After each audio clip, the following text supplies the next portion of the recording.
Sony A7 V কিছুক্ষণ আগে launch হয়েছে। এই ক্যামেরাটাতে কী কী ফিচার্স দিয়েছে সেটা আমি বুঝিয়ে দিচ্ছি। এই ক্যামেরাটা কাদের জন্যে সেটা বলে।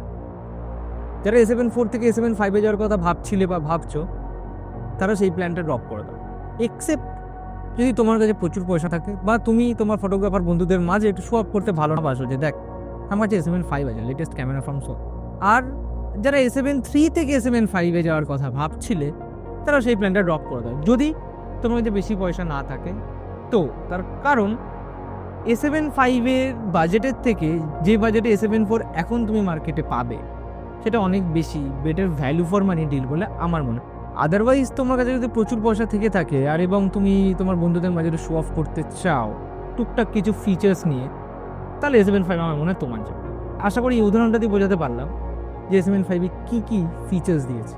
এবং এই ভিডিওটা শেষ করার আগে একটা কথা বলে রাখি যে আমি নিজেও কিন্তু সোনি ইউজার, সুতরাং ব্যাপারটা একদম এরকম নয় যে আমি সোনি নামে ওখানে বদনাম রটাচ্ছি বা সোনি নামে বাইরে কথা বলছি। বাট A7 V তাদের জন্যে যাদের পকেটে ভালোই পয়সা আছে, আর A7 IV তাদের জন্যে যারা A7 V চাইছো অনেকটা কম দামে। আশা করি বোঝাতে পারছি ব্যাপারটা।